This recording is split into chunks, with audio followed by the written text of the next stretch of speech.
There's a good work. The good work is great. Good work. What is it about? Are the mega rich ruining the Hamptons? All right, I'll watch it. It's not the affluent community that most people think of when they hear the Hamptons. John Bon Jovi and Paul McCartney roam freely among us. Barack Obama, Among Mr. us. Trump was in town. There was a witchcraft case in East Hampton in 1657. Money is power. Gucci doing a collab with somebody who makes ice cream. People don't understand that there is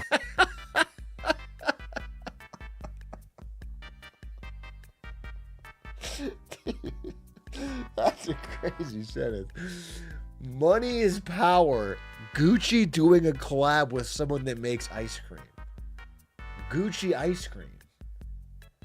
What? I don't even understand how that would be beneficial.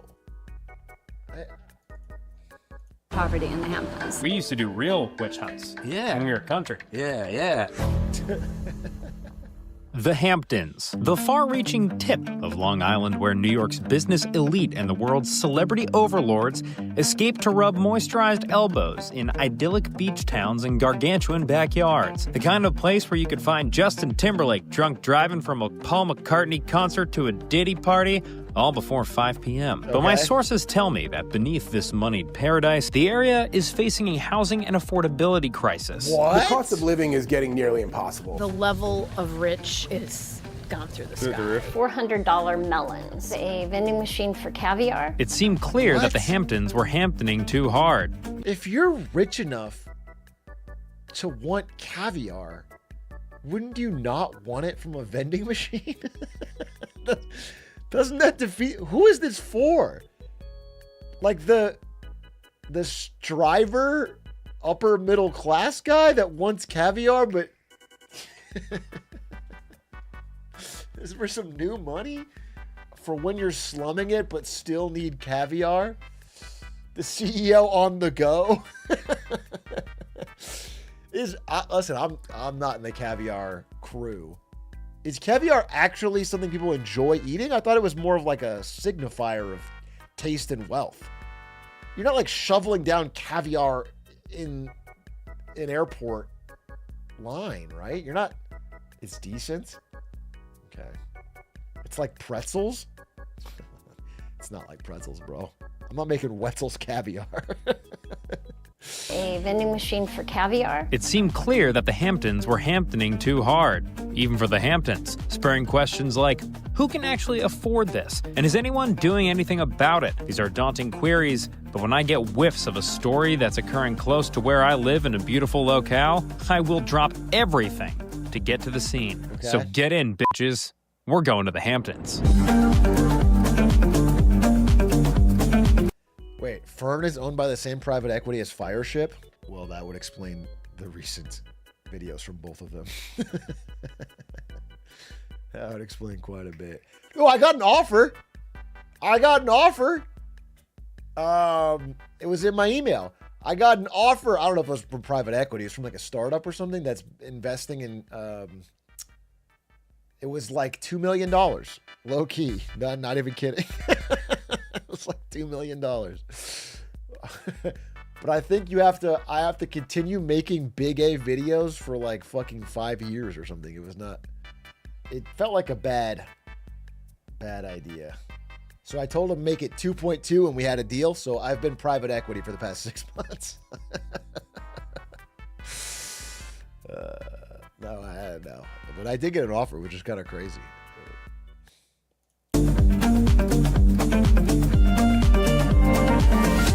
Before this collection of Long Island towns that the guy getting hammered before pickleball calls their happy place became the glitzy Hamptons we know today, this was just a quiet, rural strip of land. It was settled in the 1600s by English folk who made friends with the Shinnecock and Montauk people by... Low-key, I'm taking that $2 million retiring in Greece.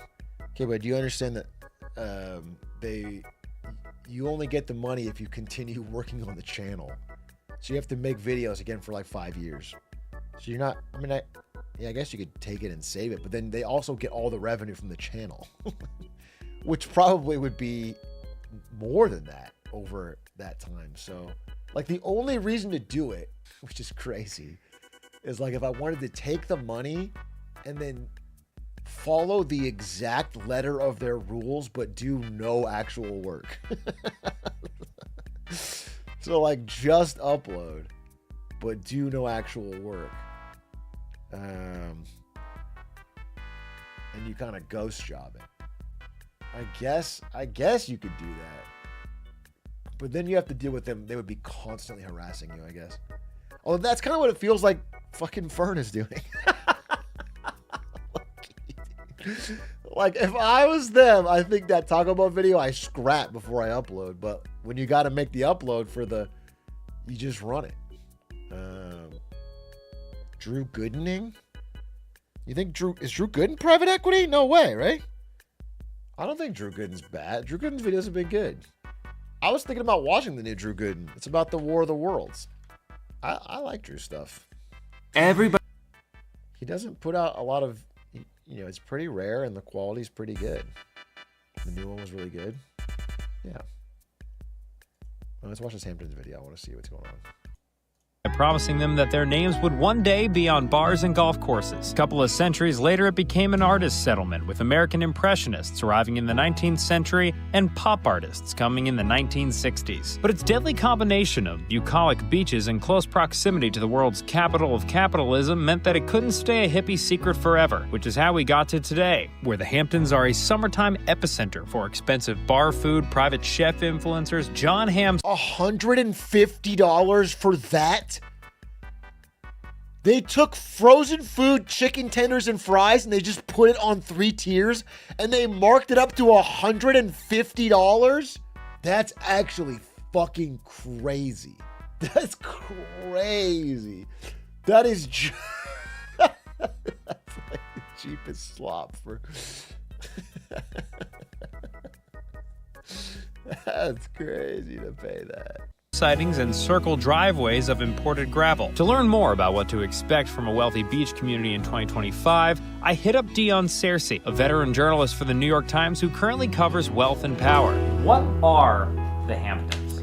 Well, I like to call it Planet Hamptons. It's just a place where a collection of some of the world's wealthiest people, not just New York's wealthiest, but the world's wealthiest people hang out in the summer.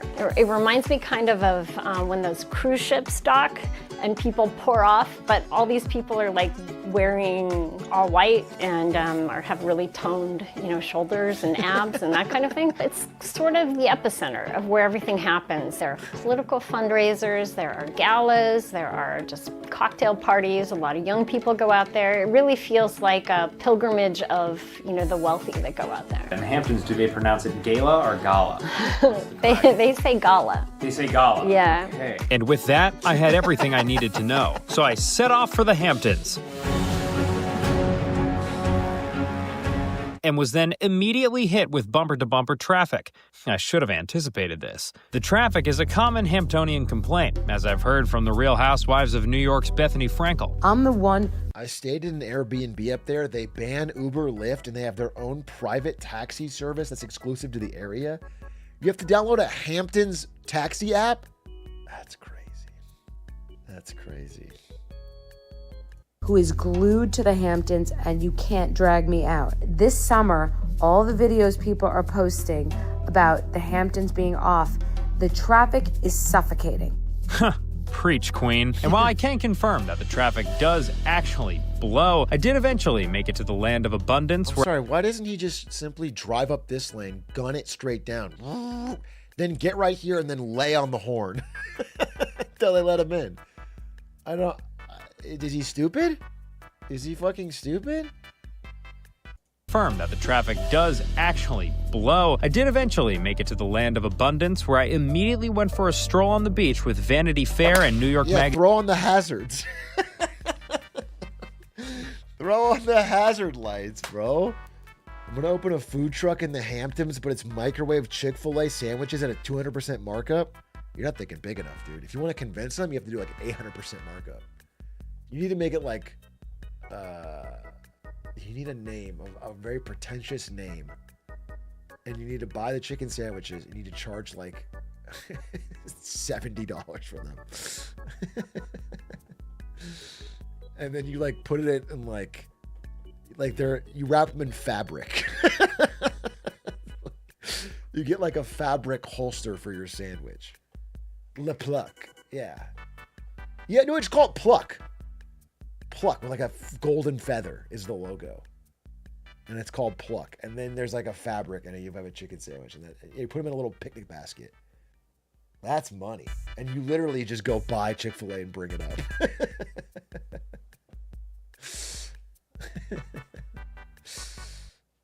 Magazine contributor Stephanie Krikorian. That was my big story for Vanity Fair that got picked up. Rich people of the Hamptons have a new headache, even richer people. You can buy trees for $150,000 to $200,000 per tree. It's 50% of that to plant that tree. So you're looking at $250,000 for a tree. A money tree of sorts. It is essentially a money tree, but the reverse. But is that a new thing, or has that always been the case in the Hamptons, for a where you're like, tree? look, yeah, of course we got rich people, and then we have like royalty. The level of rich is gone through the Through sky. the roof? Yeah, there's just nowhere to go. There's nowhere for people to live. Stephanie made it clear, outside of the ritziest folks in town, people were struggling to keep their head above water. I simply had to burrow deeper into the community's business circles. Okay. And folks, you burrow deep enough, you're gonna find a guy like Gavin Menu, the chair of the East Hampton Oh, I thought he worked at a restaurant. I was like, if your name is Gavin Menu and you own a restaurant, that's divine happenstance. Chamber of Commerce and co-publisher of many local newspapers. We don't throw around the word crisis or disaster lightly, but that's exactly what it is. I think that the crowds here this summer, we have a joke that we say it gets worse every year, but it actually does. And I think that Are you referring to us visiting? Partially, yes. There's always been sort of a tension that our population booms like it does, and there's so many people here and our roads are overcrowded. And at the same time, it's what supports our economy. So, you know, a business owner might say, boy, the roads are busy, but so is my restaurant, or so is my store, or so is my business. So the tension has always existed. I think that it's gotten worse over the last decade or so because of that cost of living is making it that local people feel they can't stay here any longer. I got one question for you. You want to live your whole life naked? When you go Surfshark. outside and see what you want, viewers Surfshark have an exclusive, VPN. and you'll get internet and navigation. And if you don't like it after 30 days, you'll get your money back. Guaranteed. But surely this is just how resort communities like the Hamptons have always worked, right? Rich out-of-towners come and disrupt local life. That's certainly what I like to do when I go on vacation. So I took my kids to the East Hampton Historical Society for some kids. context, left them in a hot car, and did an interview. Nice. People were coming in here before the Civil War, but what happened? Wall Street. When Wall Street blew up, that, I think, has accelerated the pace of development out here. Hugh King is the official town crier of East Hampton, a former teacher, and a lifetime resident of the area. He says that the affordability problems out here are only going to get worse. The pandemic, accelerated some of these people leaving the city and then getting a house out here instead of renting, buying. And of course, they could afford the extremely high prices. In 2019, the median price for a Hamptons home came in at around $960,000. After the pandemic, it was $1.3 million, and today it's over $1.9 million. That can't be right. One bed, one bath, 600 square feet. That can't be right. That can't be right. For 1.9 million, I don't believe that. I have to verify. What is a fucking one bed, one bath, East Hamptons, New York for sale. One bedroom home for sales in the Hamptons. Holy fuck. It's so much more than that.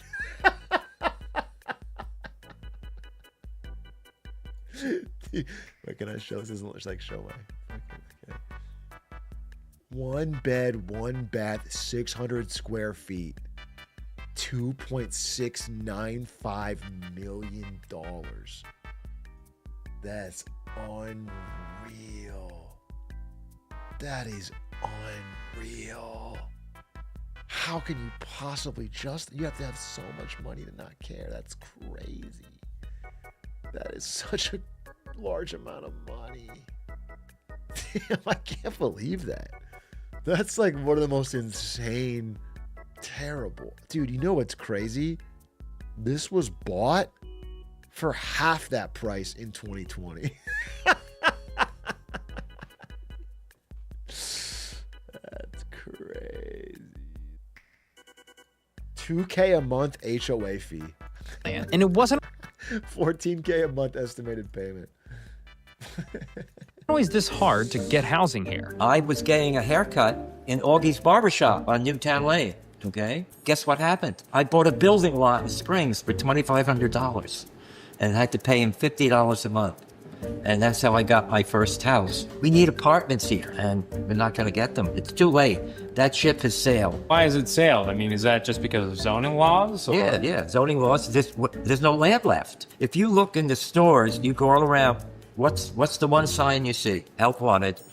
Help wanted. We're going to be losing doctors, I think, out here. Most of the school teachers don't live in Navigant where they teach, or East Ant where they teach, or Springs. They live up the island. So that means they don't have a connection to the community. And it isn't just teachers and emergency workers who are being priced out of the Hamptons. It's the folks in the working class that make a resort community function. Landscaping, construction, pool maintenance, tennis court maintenance, and so forth. Mayor Mullen is the founder of Hamptons Community Outreach, a nonprofit fighting poverty in the Hamptons. A lot of the people that we work with, what we see is that many of them do landscaping from May to October, and then October comes, they get laid off, and then because they no longer have a paycheck, they move into the woods. And then they struggle to survive from October to about April or May when they get hired again. You see sleeping bags, some have mattresses, and then there are tarps above these mattresses or sleeping bags.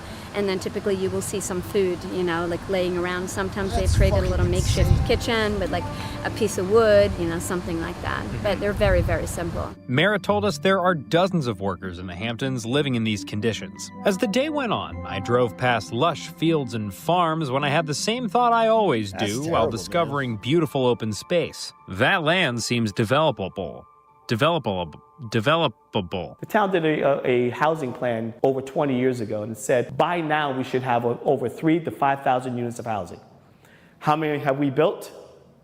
Well, 266, and I built them. Curtis Highsmith Jr. is the executive director of the Southampton Housing Authority, an organization that builds affordable housing in the Hamptons. The affordable housing he builds is affordable by Hampton standards. Curtis's goal is to bring in middle-class folks that earn 60 to 80% of the area's median income and play important roles in the community like EMT or teacher, and not just kinda knows Bon Jovi's son's friend. He showed us around a few areas, one of which was Sandy Hollow, a 28-unit complex he built in Southampton, but not without opposition. I've had people come to my house while I was cutting the grass, yell out the window, "How dare you ruin my community by building the slums?" When the project...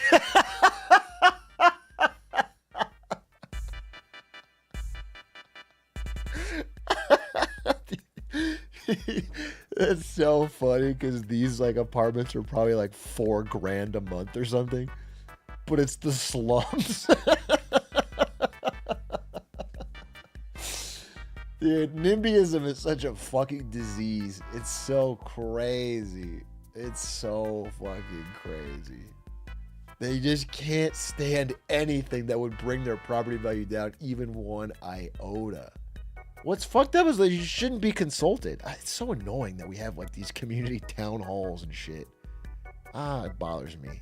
It does no good. The people that show up are the rich people that already own buildings, and they block the fuck democracy. That's not what I'm saying. If anything, once you elect the representative, they should be able to just fucking change the zoning laws. and then not have to hear from it. You just elect somebody and they get to do it, and they don't have to fucking weigh in on the fucking community every single time you build a new building. But I think it should be nationwide, bro. I don't even think it should be up to the local communities. I don't think it should be up to the states. I think it should be an emergency, nationwide, fucking new Bill of Rights that mandates, the way Japan does it actually, mandates nationwide upzoning. I think that would be better. The project was approved. The local community, led by the neighbor, sued us. Basically, they didn't feel the zoning should have gone through. At present, we are in contract with the neighbor who now loves this project so much and is holding out for us for zoning that we're going to have phase 2 of Sandy Hollow next door. Zoning. The key to any respectable town. You know, we used to zone in my neighborhood back in the day. Long summer days where me and my friends would just take out a map, zone up the neighborhood a little bit, apply various laws to keep out certain... Anyway, every building in the Hamptons is expected to fit the beach community's aesthetic character. If it doesn't, the project can be blocked. That's called zone defense. In order to appease the community, Curtis's buildings are made to look like typical Hamptons homes, because nobody is exempt from the all-seeing Hamptons zoning boards. Billionaire investor Carl Icahn was knocked for an unpermitted gazebo in his yard that he said he needed to protect him from wasps when he was eating his breakfast. Robert Kraft has been battling the town of Southampton over a $2 million elevator. You got to imagine the type of HOA Karens. What's a male Karen name? Because it could be both. But the type of Karens, male or female, that you must have, Kevins and Karens, that you must have in a community like this, they just have so much money and so much time. They have absolutely infinite resources and infinite time, and they're still unhappy, so they're going to take it out on anyone and everyone. God, it's got to be such a fucking nightmare. And current Secretary of Commerce Howard Lutnick had to fight to build a barn that he said was going to be for an apple orchard, but others suspected was going to be used as a garage for his classic cars. And while Southampton has made a more concerted push to fund affordable housing since 2022, land is hard to come by, and much of it has been bought and preserved from building by the town. It was given to us by the county of Suffolk. They appraised for $1.4 million. We sold them for $300,000 each, and we got a $50,000 down payment assistance. The individuals that were selected for each one of these homes was a teller, local teller at the one of the local banks. This here is a EMT medical professional, longtime Southampton person, went to Southampton school, and the person over here is a school teacher at the Southampton school. That's cool. And also in the summertime when they're off, they're beach. What's crazy though is I don't understand why. They must love the community. Because the second you get one of those, you've won the lottery and you can just sell it for such a massive markup. Like if I'm a local school teacher and I'm selected to get one of these homes for $300,000, is there must be rules about being able to, otherwise you just list it for fucking 4.5 million or something. And then you're set for life. Move somewhere else. Don't be an EMT in the Hamptons anymore. Attendant for Cooper's Beach, which is, by the way, the number one beach in the world right now. The number one? The number one. According to who? According to the world. And so... A little defensive on the beach fact check, huh, Curtis? I mean, sure, he's doing solid work for his community on the housing front, but why try so hard to stop an investigative hound like me from seeing if Cooper's Beach was really the number one beach in the world? Cooper's Beach, which is, by the way, the number one beach in the world right now. The number one? The number one. According to who? According to the world. According to the world. According to the world. Then it hit me. That was the one thing I kept noticing about these goddamn locals I spoke to. No matter how much people like me were coming in and adding to the traffic, buying up the real estate and driving up the price of melons, they still loved their community. We love living here. It's an absolutely beautiful, spectacular place. Many of us don't think that the place is ruined or overrun or anything along those lines. But the challenges are real. We love that people come and visit us. We need people to come here. But there's challenges, and you got to be respectful of that. No matter what your day is like, no matter what you've been through, you can go down to that ocean and walk along that water. My parents used to drive down to the ocean and navigate every night and just look at it, make sure it was still there. I mean, look what we're doing. We're trying to keep history alive and trying to remember the past. But if I was going to get a real sense of how locals felt about the John Hamptons, I had to go to the one place all unfiltered opinions come from: the youth. People will talk about how bad it is with all these people coming out, but I love it. I bring so much excitement out here, and it gives opportunity for the newspaper. Billy and Harry are a couple of high schoolers that started the Ditch Weekly, a local newspaper in Montauk written by local kids. I walk on the beach and I see everyone just on their phones. Everyone's coming out here spending so much money to be in the Hamptons. This is where everyone wants to be, and no one's looking up. This is something that brings the community together. It gets kids going. All right, Billy, well, thank you so much for showing us around. Bro, only a fucking rich kid could start a newspaper in the Hamptons in 2025. Like, what kind of fucking business is that? The torch clears, print is alive and well. You got any other plans today? How about you help us with our paper route? Sure, why not? Let's do it. Newspapers. Just like that, I found myself at the behest of a teenage boy, doing his paper route and running up and down various driveways of local Hamptonites. And it was during our little tour handing out the ditch that I realized this was really the summer that changed everything. Billy went on to become editor of the New York Times. He runs the Gray Lady now with an iron fucking fist. Hugh is still at the Historical Society, bragging to tourists about how cheap that house he bought was. Gavin saw Sylvester Stallone at J. Crew last week. He didn't say anything because he knows how to be cool in that situation. The Hamptons have become legally zoned as a foreign nation, ruled by Bethany Frankel, in which it is illegal to be anything other than a billionaire. All their landscapers are Tesla robots, their number one export is brand activations, and they have recently waged bloody war on Key Biscayne. Harry went on to become a professional surfer. And me? Well, for good work, I'm Dan Toomey. Would you guys ever start a Ditch Weekly YouTube channel? It's possible. I just feel like Please YouTube's don't. like- You'll bury us. Yeah, I feel like YouTube's like honestly a little bit outdated. Like everyone's like not to hit on you guys, but like it's like everyone's like on short term. Oh fuck! First of all, says the guy bringing back print. Nah, maybe a TikTok though. Nah, maybe a TikTok. Do you gotta? How much of that paper you think is ChatGPT? Be honest. How much of it is ChatGPT? Can I read? The Ditch online? The Ditch Hamptons. The Ditch? It's a local paper? I know, but there's an article about it. Local news, local kids. Practically everyone on staff had bumped into Scarlett Johansson. Everyone thinks of it as a rich touristy place, but there's so much of the past that nobody really knows about, said Ellis 15. Dude, I want to fucking read some of this. The parents are mostly grateful their children are doing something other than sitting inside and playing video games. Last year, we're kind of keeping them on schedule through sheer parental panic. Oh, the parents were kind of pushing them to do it? This feels like I hear a lot of print is dying. I mean, these average parents, right? I'm just being real. The Ditch Weekly is very profitable, says Charlie Stern, the People's Chief Financial Officer, who's 17.